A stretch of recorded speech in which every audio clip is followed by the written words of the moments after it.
Black Power, Black Beauty, Black by popular demand. This is Black's History Month, a 28-day celebration of Black exploitation films.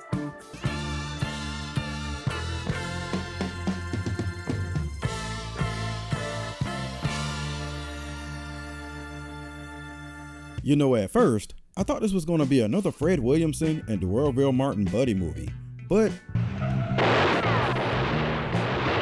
oops, I guess not. Death Journey is directed by and stars Fred Williamson, and you know what? At only an hour and 15 minutes, this movie could have been an email. I love Fred Williamson, but this movie is the apex of nearly every character he's ever played. His character, Jesse Crowder, is the epitome of the infallible character. He wins every fight, he beds no less than 4 women with no build-up, and I don't even think he breaks a sweat or messes up his hair even once. And all this while being possibly the worst bodyguard in movie history. Here's the setup. A criminal type guy is about to get acquitted for his crimes if the DA can't produce at least one witness to testify against the guy. There's just one problem.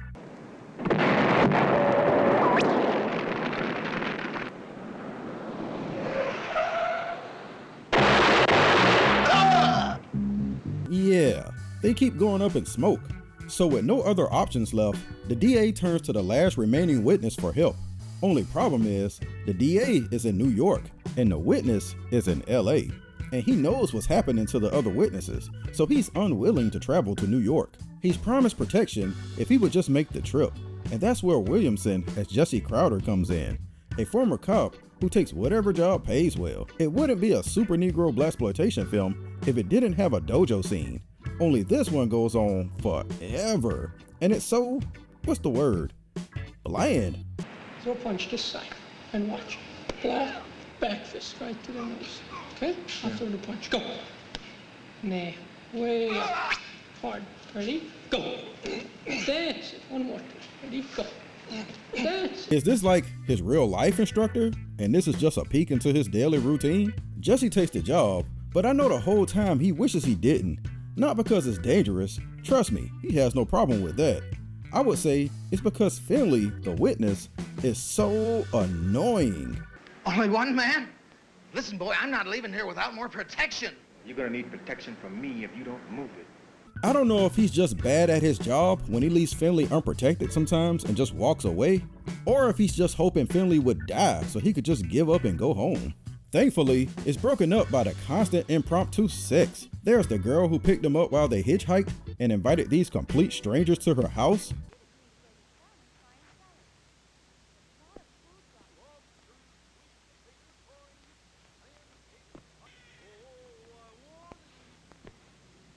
There's the girl who showed up to Jesse's house right before he started the mission and gave him a watch for his efforts, I guess. Then there's my favorite, the girl on the train who was actually a hit woman.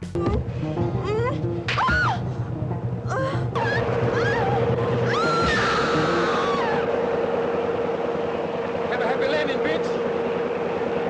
I did not expect her to get murdered like that, but what else could he do? It might seem like a whole lot is happening, but to be truthful, the pacing of the movie is odd. Like, there's a lot of things happening, but it's stuffed into the movie in a weird way. Jesse is supposed to be transporting Finley across the entire country, but it doesn't feel like it. Probably because it's broken up constantly by goons trying to get at them. Sometimes the same goons that got their ass whooped in the previous scene. Seriously, it's like every 5 minutes. I would hate the monotony of it if it wasn't backed up by that fire-ass Tupac Holler If You Hear Me sample.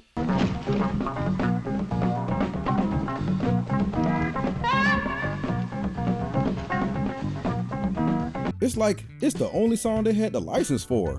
They play it for every scene. Normally, I don't do this, but I have to give a spoiler, just to drive home the absurdity of it all. I mean, it's not really a shock that Jesse does get to New York and delivers Finley as promised, as if it was ever in doubt or jeopardy. But he just can't figure out why the goons always knew where they were, no matter where they went. Remember the white girl who showed up to his house earlier? It takes him way too long to realize that the pointless watch with no context from the girl you never met may actually have a tracker on it. And so I guess to try to flex on her, he delivers it back to the woman when he figures it out, just so he could deliver one last cool line.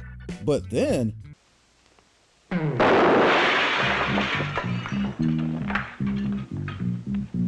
so I know you see the problem, right? If the damn watch was wired to explode in the first place, why didn't they just blow it up while Finley and Jesse were together this whole time? Or maybe he wired the watch just to go back and blow the girl up, which is petty as hell. You already got paid. I guess in the end, it really doesn't matter, huh? It's not about the destination, it's about the death journey.